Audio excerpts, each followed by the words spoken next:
पर गारंटी केजरीवाल की ये भी थी कि हम यमुना साफ कर देंगे, अगर नहीं की तो 25 में वोट मत देना। ये मैं सहमत हूँ आपसे। मैंने पिछले चुनाव में 3 वादे किए थे। मैंने कहा था मैं यमुना साफ कर दूंगा, मैंने कहा था हर घर में टूटी से साफ पानी आएगा, आप ओक लगा के पानी पी लेना सीधे, टूटी से 24 घंटे साफ पानी आएगा।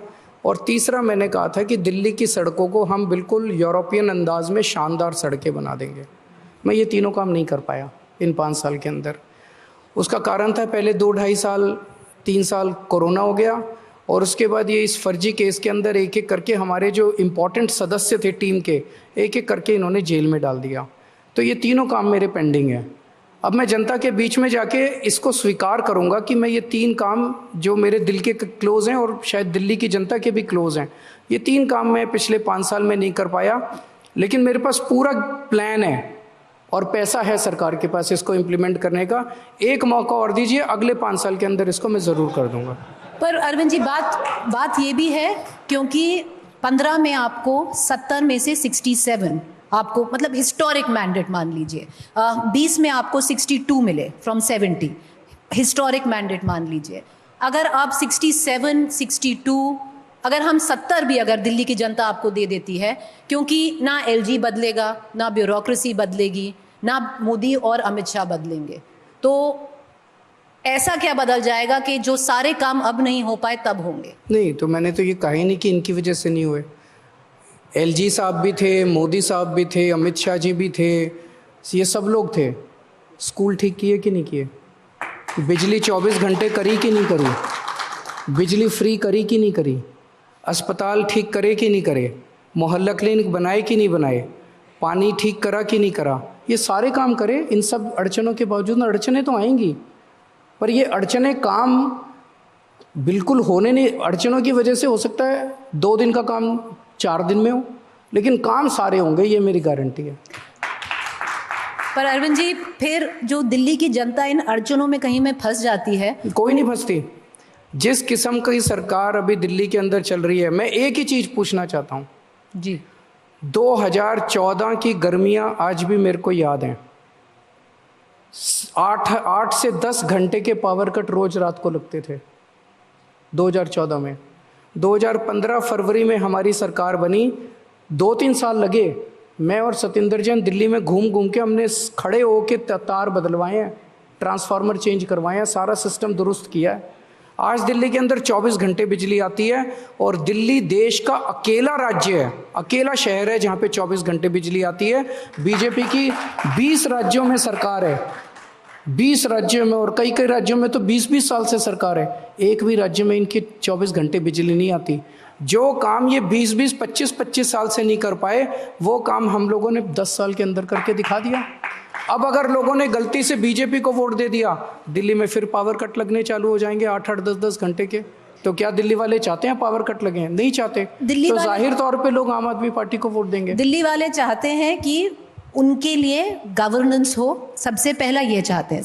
और अगर इतनी सारी अड़चनें हैं जिनका थोड़ा बहुत आपने जिक्र किया, बाकी आतिशी जी जो अभी चीफ मिनिस्टर हैं, वो भी कहती हैं कि देखिए थोड़ी प्रॉब्लम है एलजी की तरफ से, जो सेंट्रल गवर्नमेंट की तरफ से, तो फिर डबल इंजन सरकार को ही क्यों ना वोट कर दिया जाए? डबल इंजन सरकार तो क्या ट्रिपल इंजन सरकारें हैं इनकी तो 20 राज्यों में। पंचायत में भी वही है, नगर निगम में भी वही है, स्टेट में भी वही है। उत्तर प्रदेश में फ़ोन करके पूछ लो कितने घंटे बिजली जाती है? 10 घंटे। हैं जी, 10 घंटे।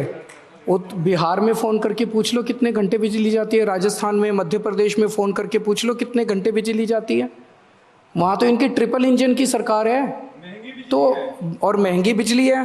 दिल्ली में तो 0 बिल आता है, वहाँ पे छोटे से आदमी का 5-5 हज़ार रुपये, 10-10 हज़ार रुपये बिजली का बिल आता है। तो डबल इंजन सरकार, ट्रिपल इंजन सरकार, ये इन्होंने वो छोड़े हुए हैं, मतलब वैसे ही चुनावी जुमले, उससे कोई फ़र्क नहीं पड़ता, नीयत से फ़र्क पड़ता है। हमारी नीयत साफ़ है, और साफ़ नीयत से सरकार चला रहे हैं तो भगवान साथ देता है। और जितनी भी कठिनाइयाँ आए, सारी कठिनाइयाँ दूर होंगी, सारी कठिनाइयाँ दूर करके सारा काम जनता के लिए करेंगे। पर अरविंद जी, जो दिल्ली की जनता है, डबल इंजन तो आपको भी दिया था उन्होंने, एमसीडी और दिल्ली सरकार। मैं आपको बताता हूँ, नहीं, सवाल सुन लीजिए। तो जब डबल इंजन दिया था, इस विश्वास से दिया था कि कूड़ा कचरा हट जाएगा, जो कॉलोनी की रोड्स हैं ठीक हो जाएंगी, हो गई क्या? मैं अब आपको बताता हूँ, एमसीडी के अंदर जब हमने सरकार संभाली थी, अभी 2 ही साल हुए हैं, सफाई कर्मचारियों को उसका पूरा बैंकक्रप्ट करके गए थे ये लोग एमसीडी को। मतलब कुछ भी पैसा नहीं था, खरोंच के नीचे से तली खरोंच के चले गए थे ये लोग। एमसीडी में इतना बुरा हाल था कि 12 महीने एमसीडी के सफाई कर्मचारी हड़ताल पे रहते थे। और हड़ताल किस लिए करते थे? हमारी तनख्वाह दे दो। 6-6, 7-7 महीने इस कर्मचारियों को तनख्वाह नहीं मिलती थी। सड़कों पे इस कर्मचारी बस तनख्वाह लेने के लिए, कर्मचारी कभी काम पे नहीं गए कर्मचारी उस दौरान। जब से हमारी सरकार बनी है, एक दिन भी हड़ताल नहीं हुई। हर महीने के पहले हफ्ते सफाई कर्मचारियों की तनख्वाह उनके अकाउंट में पहुंच जाती है। और इस बार जान के ताज्जुब होगा आपको, 30 या 31 अक्टूबर को दिवाली थी, दिवाली के पहले हमने नवंबर की तनख्वाह उन लोगों को दे दी और उनको दिवाली का बोनस भी उनके अकाउंट में डलवा दिया सफाई कर्मचारियों के। नंबर 1। नंबर 2, सफाई कर्मचारियों का होता था कि हमें पक्का करो पक्का करो, 8,500 सफाई कर्मचारियों को 2 साल में पक्का कर दिया।